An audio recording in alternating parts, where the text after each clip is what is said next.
di berbagai media sosial. Lantas sebenarnya apakah boneka Labubu ini? Ini nih, boneka Labubu yang lagi rame banget. Labubu The Monster adalah karakter dari Pop Mart yang diproduksi mulai 2015. Dibanderol sekitar 200.000 sampai paling mahal 2,5 juta rupiah. Bayangin perusahaan mainan yang nggak pernah lu denger sama sekali. Terus tiba-tiba namanya lebih gede dibanding Barbie, dibanding Hello Kitty, dan dibanding mainan-mainan lainnya. Itu dengan nggak make sense, terutama kalau ini dari China asalnya. Dan waktu kurang lebih 10 tahun, Pop Mart dari China valuasinya udah 34 billion dollar. Lebih dari Mattel, Hasbro, dan Sanrio digabungin. Gimana caranya toko kecil di Beijing bisa jadi perusahaan raksasa di mainan yang ngalahin raksasa di sana? Tonton sampai habis karena jawabannya bakal sangat mencengangkan. Oke, saya William dan kita mau bahas tentang Pop Mart. Di dunia permainan ini ada beberapa company gede lah yang ada. Ada kayak Mattel, ada Hasbro, jadi kayak Barbie, Transformers dan sebagainya. Di Jepang ada Sanrio dengan Hello Kitty dan banyak turunan brandnya dengan kultur kawaii atau cute. Mainan tuh didominasi oleh beberapa player aja di dunia dan dilihat sebagai barang collectible yang bisa disimpan. Jadi kalau pas ada pemain baru yang berasal dari Cina yang notabene mungkin kualitasnya dianggap lebih jelek, nggak banyak orang nyangka kalau dia bisa mengubah industrinya. Tapi ini dilakukan sama Pop Mart. Jadi cerita Pop Mart tuh dimulai dari 2010, masih baru banget di Beijing. Foundernya namanya Wan Ning, atau bisa disebut kalau nama Inggrisnya Grant Wong. Dia buka toko kecil yang jual mainan-mainan desainer, jadi yang specialty lah gitu. Wang waktu itu baru umur 23 tahun, masih sangat muda, dan dia bisa dibilang serial entrepreneur. Dia pernah bikin beberapa bisnis, tapi belum ada yang benar-benar kick off banget. Dia pernah bikin kayak kursus sepak bola gitu di SMA, terus dia pas kuliah dia pernah bikin beberapa usaha, sampai pas dia lulus, dia nabung sekitar 30.000 US dollar. Hasil dari usaha-usaha dia dari kecil dulu. Inilah modal awal dia bikin Pop Mart. Awal Pop Mart itu mirip kayak dia bikin toko butik lah, tapi isinya mainan. Jadi mainan-mainannya bukan mainan-mainan tipe yang bakal ditemuin di banyak-banyak toko mainan, tapi ini mainan yang unik gitu, yang langka, yang collectible lah, lebih ke lifestyle gitu. Bayangin kayak mungkin ini kayak toko-toko sneakers zaman sekarang, tapi ini mainan semua isinya. Tapi pada saat itu masih sangat jarang. Jadi ide sangat simpel. Kita datang, kita lihat, menarik yang lucu nih, terus kita beli gitu. Jadi ngeliat tuh bukan berdasarkan kita pengen, tapi dia bener-bener like impulse buying lah kita bilangnya. Jadi idenya kayak dia ketemu barang bagus dari desainer gitu, dibikin mainannya, kasih markup dikit, jual. Kayak gitu aja. Proses mungkin kalau bisa dibilang paling mirip kalau di Indonesia dengan pasar sneakers, yang barang-barang collectibles gitu. Tapi ini bukan ide yang original. Jadi Wang itu dapat ide dari sebuah toko di Hong Kong namanya Lock On. Jadi tempat buat anak muda buat beli barang-barang yang lagi hype lah pada zamannya. Ada tren baru yang pengen di-tap sama Wang. Jadi pas awal 2010-an, ini Gen Z lagi rising lah di China. Dan ada satu tren yang mungkin cukup spesial yang dimiliki oleh Gen Z, yaitu mereka pengen mengekspresikan identitasnya. Mereka nggak pengen terlihat sama. Jadi kalau beli barang itu harus unik banget punya dia. Dia nggak mau kalau beli barang itu sama kayak orang lain. Itu mungkin tren yang ditemukan oleh Wang waktu itu. Makanya collectibles atau kayak personalized items itu sangat laku pada zamannya. Walaupun buat beberapa pasar waktu itu kayak bingung, ini dia jual apa sih? Ini jual barang yang mungkin relatif mahal, nggak ada fungsinya, tapi memberikan mungkin benefitnya lebih ke benefit emosional dibanding benefit fungsional gitu. Jadi banyak orang skeptis gitu, ini pasar bisa survive nggak sih? Dan ini mungkin riding satu tren namanya kidult. Jadi kid adult, mainan-mainan yang harusnya diperuntukkan buat anak kecil tapi dipakai juga buat orang dewasa gitu. Kayak contoh yang paling terkenal mungkin Lego. Lego kan sekarang pasarnya bukan anak kecil lagi tapi juga orang dewasa, dia punya khusus Lego buat orang dewasa dan sebagainya gitu. Pop Mart juga pengen mengarah ke yang sama gitu. Jadi di mana toko mainan ngincer anak kecil, dia justru ngincer orang gede yang dia punya uang lah. Di saat itu Pop Mart tuh jadi kayak toko keren aja di Beijing. Satu toko keren di Beijing. Tapi gimana caranya nih toko kecil, toko hype ini bisa jadi global brand kayak sekarang gitu. Yang sekarang lagi launch di Indonesia, di Bali sempat rusuh, sekarang lagi ada di Central Park juga orang ngantri sampai jam 2 malam, 2 hari sebelumnya buat nginep, buat bikin tenda gitu tuh ada apa sih? Jadi awal-awal Pop Mart itu nggak gampang. Bisnisnya fundamentalnya tuh cuma satu, gimana caranya Chinese company bisa jual mainan mahal ke orang dewasa. Terdengar nggak make sense, bahkan mungkin sampai sekarang terdengar nggak make sense. Nggak gampang yang dikerjain, karena produk-produk Cina harus disadari pada zaman itu punya citra reputasi kurang bagus, kualitasnya kurang bagus lah, atau kayak imitasi lah dan sebagainya lah gitu. Made in China tuh konotasinya negatif dulu, terutama untuk barang mahal ya.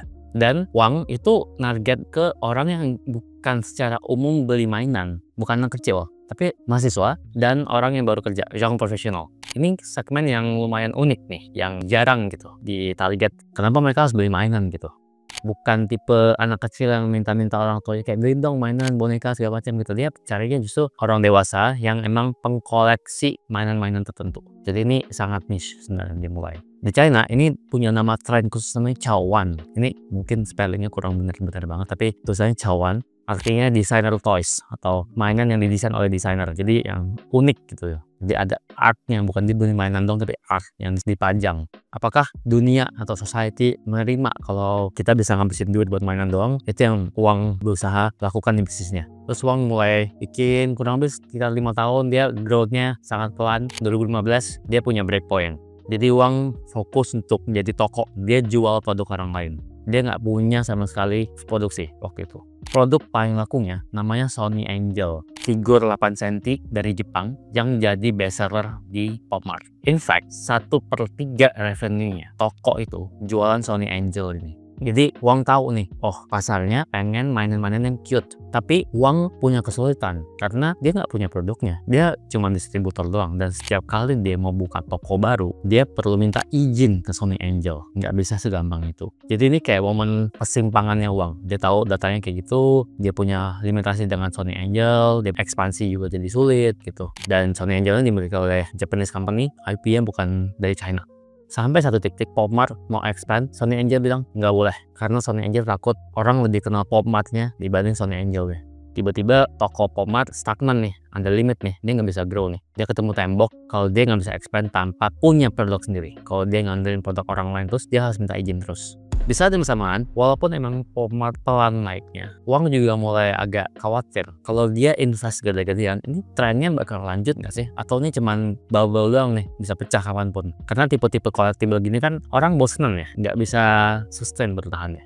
Tantangan lainnya yang dimiliki oleh Wang, modalnya agak terbatas, financingnya susah karena Wang bootstrap company-nya. Dia nggak punya modal dari luar, dia muter sendiri, modal sendiri, dan buat nyewa tempat di Beijing tuh sangat mahal. Jadi dia harus puter otak lah buat muter duitnya. Setiap ekspansi toko baru itu benar-benar menguras duitnya, dan itu benar-benar kayak life ended-nya lah. Kalau tuh flop tokonya, dia bisa benar-benar collapse tuh. Dan ada beberapa toko, cabang toko yang jelek, ada beberapa toko yang bagus. Jadi net-netnya tuh lumayan berat buat dia. Dan ini buat kasih gambaran ya, seberapa harganya sih. Mungkin buat teman-teman yang belum pernah dengar harganya Popmart, mainan-mainan di Popmart itu berapa. Pada zaman itu orang-orang juga skeptis gitu, karena mainan-mainan ini tuh harganya range-nya sekitar sejutaan. Satu box kecil loh, kayak mungkin 8-9 sentian. Dan yang lebih mungkin revolutionary kita bilangnya, kalau kita ke toko mainan, biasanya kita ngeliat toko nih, saya misalnya Tamiya atau misalnya Gundam, kita tahu nih kita beli apa, model yang kita pengen tuh seperti apa, kita tahu. Popmart ngenalin konsep namanya random box, alias kita beli, kita nggak tahu isinya apa. Jadi kadang bagus, kadang jelek, kadang kita pengen dapet ini, kadang enggak. Kayak kalau kita main game namanya gacha lah, bisa diputar.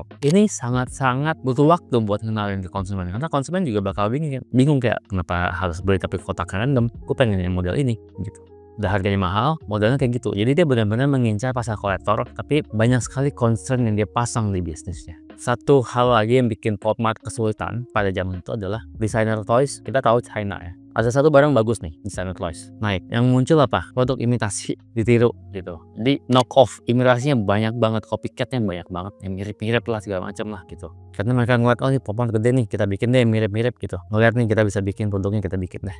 Jadi banyak banget nih tantangannya Popmart. Dia bisa dibilang sangat sulit sih menjalankan bisnis seperti itu. Karena semua lini itu punya tantangannya untuk bikin produk yang sifatnya collectible seperti itu. Tapi dia bikin gebrakan. Gebrakannya apa? Tantangan utamanya cuma satu, dia nggak punya IP sendiri. Produk dia produk orang lain, jadi dia nggak bisa expand. Itu kan permasalahan utamanya. Permasalahan lainnya itu permasalahan, tapi yang mungkin paling imminent buat dia bisa grow itu. Momen ini mirip dengan momen Phil Knight yang bikin Nike, dimana mereka awalnya jual produk sepatu dari luar gitu, terus mentok nih, dia nggak bisa maju nih company-nya kecuali dia bikin sendiri. Tapi ngomong gampang, gimana cara bikin mainan langsung bagus dari nol? Sangat susah. Mainan tuh sangat susah karena tadi seperti saya bilang, variabelnya banyak banget. Kita bisa bilang dari sisi collectible-nya, dari sisi art-nya, dari sisi fans-nya sebagainya. Banyak tuh rantai ya. Nggak segampang bikin mainan yang udah ada IP-nya. Bikin IP itu susah banget. Jadi di awal 2016, PopMart post di sosial media. Dia nanya, selain Sony Angel, apalagi nih yang kalian pengen koleksi? Jadi kayak dia ngumpulin ide lah dari fans-fans tokonya. Kumpulin, komen segala macam, dianalisa gitu. Dia nemu satu pattern. Ada satu nama, namanya Molly. Karakter cewek, matanya gede. Didesain sama desainer dari Hong Kong, namanya Kenny Wong. Molly ini udah produk yang udah ada, udah punya following, tapi belum banyak orang tahu, masih niche. Gua ngeliat peluang nih. Eksperimen selanjutnya adalah gimana caranya dia bikin Molly masuk ke PopMart dengan ngelakuin gayanya PopMart, blind box yang tadi ya. Jadi beli itu dia nggak tahu dapetnya apa. Dia bikin lah, pertengahan 2016 dia bikin kolaborasi dengan Molly, bikin seri Molly khusus buat PopMart. Namanya Molly Zodiac. Jadi Zodiac, Capricorn, Aquarius segala macam tuh ada 12. Terus Molly-nya tuh dibikin sesuai dengan zodiak masing-masing. Jadi ada 12 series. Ini ingat PopMart tuh modalnya sangat terbatas ya. Ini tuh gamble gede-gedean. Kenapa? Karena bikin produksi itu mahal. Marketing boleh dipikirin, distribusi boleh dipikirin. Ini kayak bikin another cabang lah sebenarnya buat PopMart. Karena kalau flop, barangnya udah flop, bener-bener flop. Bikin barang tuh lebih tricky dibanding buka cabang. Karena kalau buka cabang ya mungkin kita bisa nunggu promosi segala macam. Tapi kalau bikin barang, kalau nggak laku ya nggak laku. Udah bener-bener flop, hilang gitu. Resultnya langsung sold out dalam hitungan hari. Berhasil banget. Ternyata strateginya collab itu berhasil dan langsung sold out semuanya. Orang ngantri pengen beli Molly seri yang itu. PopMart ngebuktiin kalau dia bisa bangun IP dengan collab dengan desainer. Ini kayak bangun semacam kepercayaan buat PopMart, buat expand bisnisnya. Tapi PopMart ketemu tantangan baru lagi. Yang tadinya dia fokus buat bikin toko, dia punya tantangan proses bisnis baru nih, manufaktur, bikin mainan. Scaling manufaktur tuh beda lagi tuh caranya dibanding dia cuman scaling toko. Mastiin quality-nya tetap bagus, tapi demand-nya tetap ada gitu. Jadi PopMart juga secara organisasi berubah dari yang cuman toko, jadi semacam hybrid antara manufaktur dan distributor juga. Bikin mainan yang premium itu nggak bisa se-high manufacturer itu karena setiap mainan itu harus benar-benar kerasa premium. Catnya, detailnya, packagingnya, sampai fansnya tuh benar-benar ngerasa happy karena they pay a lot. Ini mahal loh, bukan harga murah loh.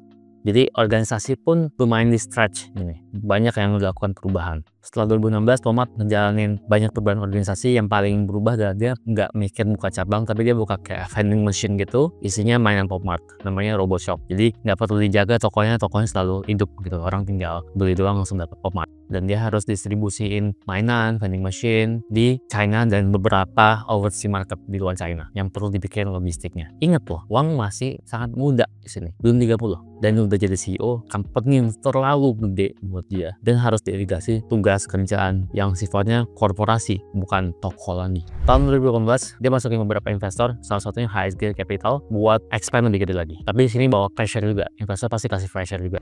2020 PopMart ketemu challenge baru. Mereka mau IPO. Buat teman-teman yang nggak tahu, toko-toko mainan yang kita lihat di mall ini udah IPO loh. Dia IPO di Hong Kong di akhir 2020. Waktu itu valuasinya sekitar 13 billion dollar.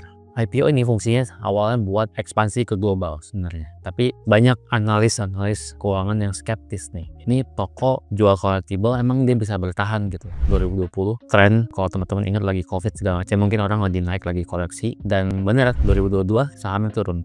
Banyak orang bilang kayak ini trennya udah berakhir nih, orang nggak beli nih segala macam nih gitu.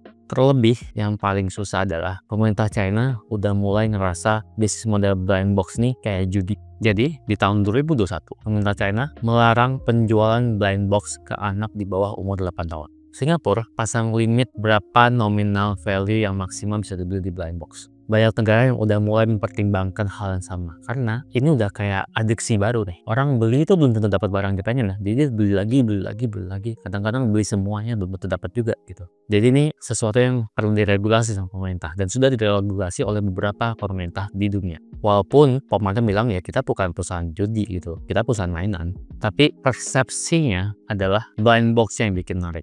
Tantangan lain setelah mereka IPO, ini menarik. PopMart dimulai dari China. Pasar China dan pasar Asia lumayan mirip. Mungkin kita familiar lah dengan cute toys gitu-gitu. Singapura, Hong Kong, Taiwan, Jepang, Korea. Mirip-mirip mungkin. Tapi Barat, kultur US, Europe segala macam beda banget. Mereka nggak familiar dengan mainan-mainan cute kayak gini. Taste-nya beda, tokoh-tokoh mainannya beda. Ada Transformer, ada Disney, ada Barbie, ada udah banyak banget. Dan udah ada satu petahana utama lah kalau dibanding mainan-mainan cute dari Jepang, Sanrio. Mereka udah bertahun-tahun dengan banyak sekali lini, bukan cuma Hello Kitty. Jadi Popmart ngerti, mereka harus edukasi marketnya. Tahu nggak cara yang paling menarik apa? Mereka edukasi aja lewat apa?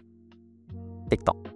Mulai banyak tuh FYP, video-video TikTok unboxing Popmart yang ditujukan kepada pasar-pasar dari barat. Mungkin mereka bayar influencer dan sebagainya gitu. Jadi mereka mulai kenalnya dari sana. Kenalin Popmartnya cute, tidak bisa dapat blind box dan segala macam. Terus Popmart juga masukin vending machine-nya ke beberapa lokasi-lokasi strategis di dekat-dekat mall supaya orang tahu ngelihat brand awareness-nya dari sana.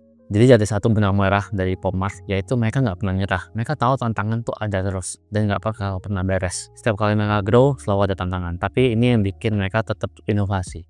Beberapa pelajaran yang kita bisa ambil dari Popmart adalah yang pertama, kalau kita perusahaan di bagian produk, kita harus punya konten kita sendiri atau IP kita sendiri. Itu kita harus own. Kenapa? Kita bakal lebih gampang kontrol, risiko jauh lebih rendah, dan kita bisa expand dengan lebih oke. Ini terbukti dengan kasusnya Popmart dengan Molly ya, yang sekarang dia bisa expand ke banyak banget, kayak ada Labubu, ada apa segala macam gitu. Nah, dimulai dari Molly ini. Kalau dia cuma jadi toko aja yang ngandelin produk dari orang lain, bakal sangat susah. Jadi strategi untuk mengubah menjual produk jadi membuat IP itu yang bikin dia berhasil.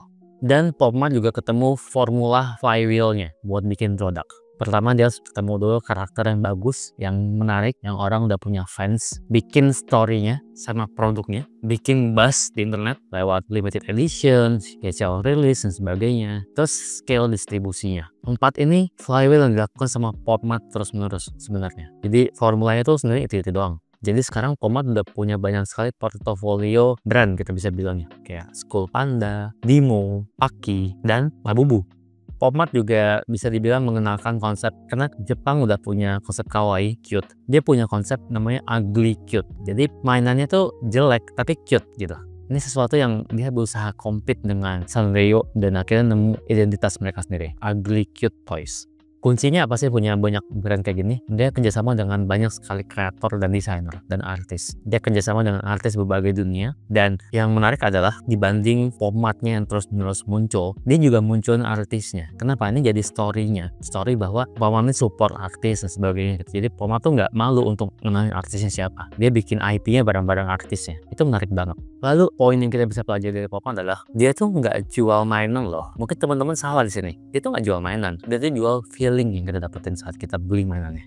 Nostalgia, kaget, surprise, seneng pas kita buka blind boxnya. Kalau menurut panel analis brand, orang yang beli Popmart tuh nggak beli barang, dia beli simbol. Jadi kayak kita beli mini lottery terus kayak kita seneng dapet hasilnya. Dan ini lumayan gila loh. Popmart tuh juga punya mainan-mainan yang nggak blind box ya, yang langsung dijual. Tapi 84% total salesnya datang dari blind boxnya. Artinya konsumen udah dikasih pilihan nih, bukan cuma blind box, ada yang biasa juga. Tetap pilih yang blind box. Emang kita punya naluri buat judi aja gitu mungkin ya. Kayak berusaha mencari keberuntungan. Tapi memang Popmart secara sengaja ngedesain special edition selalu blind box gitu. Dan itu emang lebih bagus, lebih mahal dan sebagainya. Dan ini jadi kayak lomba buat kolektor, lengkap-lengkapan, banyak-banyakan, dan sebagainya gitu. Ini fenomena yang menarik banget yang mungkin diciptakan lah oleh Popmart. Di sosial media juga sama, mulai banyak tuh kayak konten-konten yang sifatnya unboxing, viral, dan sebagainya.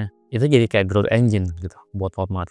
Ada satu TikToker yang mendedikasikan 1 minggu hidupnya buat nyari Labubu yang dia pengen. Dan itu dapat 2 juta views di TikTok. Jadi ini jadi kayak story gitu. Ini apa nih? Kultur apa nih? Gitu.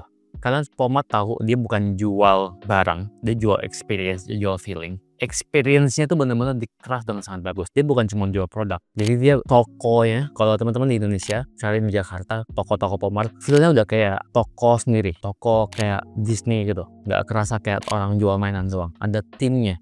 Mereka sangat belajar dari gimana caranya Nike menjual produk luxury-nya, Apple bikin tokonya. Karena mereka ngerasa experience-nya sangat matters. Dan ini berhasil. Banyak fansnya yang sengaja datang ke luar negeri cuma pengen ngeliat store Popmart-nya. Lucu banget loh. Strategi ini ekspansinya juga kita bisa pelajari, di mana pemain paling gede untuk market yang mirip dengan Popmart adalah Sanrio, dikuasai oleh Jepang. Dan banyak mainan-mainan tuh datangnya kebanyakan dari Jepang. Tapi yang menarik adalah Popmart itu lebih melek sosmed menurut saya dibanding kompetitor-kompetitor kendilnya. Mereka sangat memanfaatkan pada zaman itu TikTok untuk bisa nge-track orang-orang supaya tahu ini mainan apa sih. Jadi walaupun dominasinya mainan-mainan dari Jepang nggak gede, Popmart tuh pinter nyusupnya buat dapat awareness cepat lewat sosmed, terutama lewat TikTok menurut saya. di akhir 2024, Pop Mart udah punya 130 store di luar China dengan total store 530-an lebih. Dan salah satu momen naiknya Pop Mart juga adalah pas Lisa Blackpink itu meluk Labubu gede banget di Instagram. Ratusan juta follower Lisa Blackpink langsung tahu tiba-tiba Labubu ini apa, langsung pengen beli segala macam. Itu langsung salah satu virality-nya si Pop Mart juga yang bisa bikin dia expand ke market lebih cepat dibanding kompetitornya. Dan kelihatan hasilnya di harga sahamnya di 2025, harga sahamnya langsung bagus banget sekarang, kembali dan lebih tinggi, dan valuasinya lebih tinggi dibanding kompetitornya. Coba pikirin baik-baik, dia butuh 15 tahun buat jadi raksasa mainan di dunia. Dan bukan cuma jadi raksasa, dia mengubah nge-shift industrinya, yang jadinya kompetitornya harus ikutan. Jadi kalau teman-teman lihat sekarang banyak mainan-mainan dari negara-negara lain bikin blind box juga yang mengikuti Pop Mart. Jadi apa sih yang kita bisa pelajari sebagai pembelajaran buat bisnis kita sendiri ataupun project kita ke depannya? Yang pertama dari Pop Mart, kita tuh kalau mau mulai bisnis kita perlu tahu sub niche yang sangat spesifik yang lagi rising. Kayak kalau di Pop Mart dia lagi ngelihat desainer toys nih bakal naik, mulai dari kecil dulu. Yang kedua, harus punya IP sendiri buat gede supaya kita bisa kontrol semuanya dan kita bisa lebih gampang untuk manuver di bisnisnya. Yang ketiga, ngerti banget marketing karena consumer behavior. Cara dia bikin blind box itu membuat dia sangat ngerti kalau orang kan bukan beli mainan ya, dia beli experience-nya. Dan itu nge-trigger buat repeat purchase juga tuh. Kalau dapatnya kurang bagus dia beli lagi. Itu kan beli terus tuh jadinya. Terus yang keempat, kita tuh nggak membangun konsumen, kita bangun community. Gimana caranya bisa mengubah pembeli jadi community kita yang bisa ngasih tahu jadi loyalis kita. Dan loyal community itu bisa jadi mesin marketing yang lebih kuat dibanding bentuk marketing apapun karena mereka udah sangat loyal. Yang kelima, bikin produk kita tuh jadi experience. Bukan cuma beli produk, tapi semua experience kita dengan brand itu tuh di craft supaya sangat bagus. Terutama nih kalau kita mau jual produk yang premium. Yang terakhir, yang embrace kultur atau tren kidult. Dan emang ada sekarang orang dewasa pengen beli mainan buat mereka mengenang masa kecilnya atau mereka lagi pengen refreshing sebagainya. Ini di embrace dan di right trennya. Jadi kalau kita lagi ngeliat sebuah tren, kita harus ngikutin trennya. Perjalanan Pop Mart dari sebuah toko humble di Beijing sampai bisa segede global dan sekarang ini menjadi pembelajaran sangat menarik yang kita bisa ambil. Dan sini saya mau cerita, ini satu dari sekian beberapa seri saya yang baru tentang membahas bisnis di China karena saya ngerasa dunia ini berubah. Kita sekarang perlu ngerti kenapa banyak sekali company dari China tuh sangat cepat bergeraknya dibanding company dari negara-negara barat. Saya sendiri pernah kerja di 2 company di China, Alibaba dan ByteDance, dan saya rasa mereka punya banyak sekali pembelajaran yang kita bisa ambil gitu. Setiap company punya ciri khas masing-masing, tapi ada benang merah dari company dari China. Dan kalau misalnya teman-teman suka, tulis di kolom komentar company apa yang kita bisa bahas lagi sih supaya nanti bisa jadi bahan pembelajaran. Kalau nggak suka juga bilang, jadi saya juga tahu dan saya bisa kemas lagi konten-konten yang lebih menarik. Kurang lebih gitu, sampai ketemu di video selanjutnya. Bye-bye.